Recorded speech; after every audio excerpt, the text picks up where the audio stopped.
B Nagendra ರಾಜೀನಾಮೆ ಆಗ್ರಹಿಸಿ ಬಿಜೆಪಿಯಿಂದ ಪಾದಯಾತ್ರೆಯನ್ನ ಮಾಡ್ತಾ ಇದ್ದೀವಿ ಅಂತ ಕಲಬುರಗಿ ಗ್ರಾಮೀಣ ಮತಕ್ಷೇತ್ರದ ಶಾಸಕರಾದ ಮತ್ತಿಮಡು ಅವರು ತಿಳಿಸಿದ್ದಾರೆ.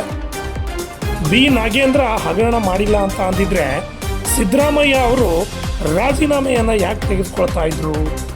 ಒಬ್ಬ ದಲಿತನಿಗಾಗಿ ಅನೇಕ ದಲಿತರ ಜೀವನ ಬಲಿ ಕೊಡ್ತಿದ್ದೆ ರಾಜ್ಯ ಸರ್ಕಾರ ಅಂತ ಆಕ್ರೋಶವನ್ನು ವ್ಯಕ್ತಪಡಿಸಿದ್ದಾರೆ. ದಲಿತನಾಗಿ ದಲಿತರ ಹಣವನ್ನೇ ಲೂಟಿ ಮಾಡಿದ್ದಾರೆ ಸಚಿವ ಬಿ ನಾಗೇಂದ್ರ ಅಂತ ಶಾಸಕ ಬಸವರಾಜ ಮತ್ತಿಮೂಡು ಆಕ್ರೋಶ ವ್ಯಕ್ತಪಡಿಸಿದ್ದಾರೆ. ಇನ್ನು ಅಧಿವೇಶನದ ಬಗ್ಗೆ ಮಾತನಾಡಿದ ಅವರು ಕಾಂಗ್ರೆಸ್ನವರಿಗೆ ಅಧಿವೇಶನ ನಡೆಸೋ ಆಸಕ್ತಿಯೇ ಇರಲಿಲ್ಲ ಅಂತ ಹೇಳಿದ್ದಾರೆ.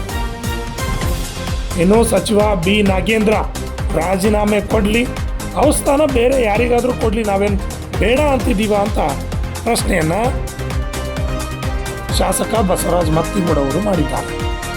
ಸಂಪುಟ ಯಾಕೆ ಈಗ ಸೇರ್ಪಡೆ ಮಾಡಿಕೊಂಡ್ರು?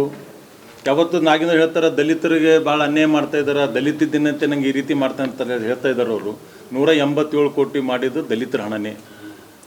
ಅವ್ರಿಗೆ ತೆಗೆದು ಮತ್ತೊಬ್ರು ಯಾರಿಗೂ ಮಾಡಲಿ, ಅದೇ ಇದರಿಗೆ ಮಾಡಲಿ, ಎಷ್ಟಿದಾಗೆ ಇದ್ದಂಥ ಭಾಳ ಜನ ಅವ್ರಿಗೆ ಮಾಡಲಿ, ಅವ್ರು ನಿರಪರಾಧಿ ಆಮೇಲೆ ಅವ್ರಿಗೆ ಮುಖ್ಯಮಂತ್ರಿ ಮಾಡಲಿ, ನಾವೇನು ಅದಕ್ಕಿಂತ ವಿರುದ್ಧಾಗಿಲ್ಲ.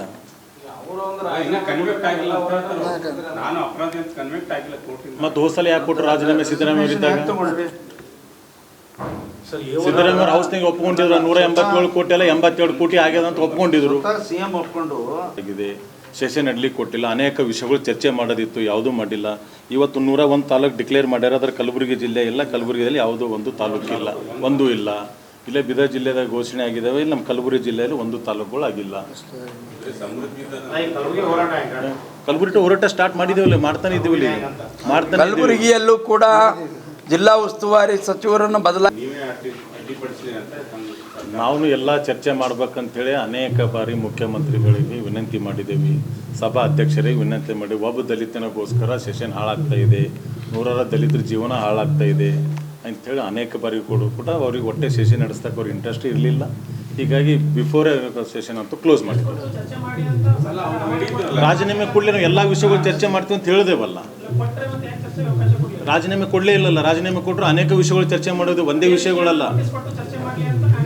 ಅವ್ರ ಒಳಗೆ ಸೆಷನ್ದಾಗ ಒಬ್ಬರು ಚರ್ಚೆ ಮಾಡ್ಬೋದಾ?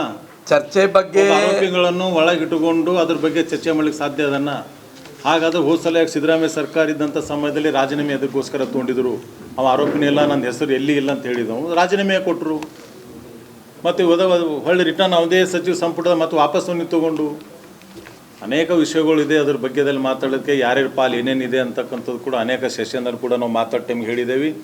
ಇಷ್ಟೆಲ್ಲ ಆದರೂ ಕೂಡ ರಾಜೀನಾಮೆ ಯಾಕೆ ತಗೋತಾ ಇಲ್ಲ?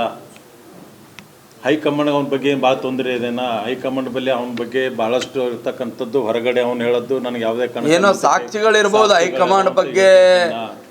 ನಾಗೇಂದ್ರ ಹತ್ರ ಹೈಕಮಾಂಡ್ಗೆ ಏನಾದರೂ ದುಡ್ಡು ಮುಟ್ಟಿಸಿರ್ಬೇಕು, ಅದಕ್ಕೆ ನೀವು ನನ್ನನ್ನು ಸಚಿವ ಸ್ಥಾನದಿಂದ ತೆಗೆದ್ರೆ ನಾವೆಲ್ಲ ಹೈಕಮಾಂಡಿನ ಹೆಸರು ಕೊಡ್ತೀನಿ CBIಗೆ EDಗೆ ಅಂತ ಹೇಳಿರಬೇಕು ಅಂತ ಅನ್ನಿಸ್ತದೆ.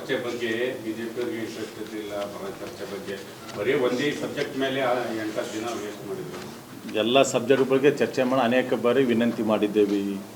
ನಮ್ಮ ಆರ್ ಅಶೋಕನವ್ರ ನೇತೃತ್ವದಾಗ ಸ್ಪೀಕರ್ ಅನೇಕ ಬಾರಿ ಹೋಗಿ ಮೀಟ್ ಮಾಡಿದ್ದೇವೆ.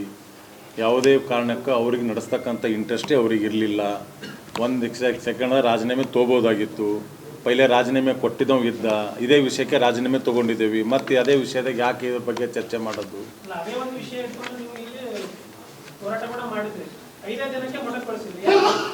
ನೋಡಿ ಅಲ್ಲ ನೋಡಿ, ಅದಕ್ಕೆ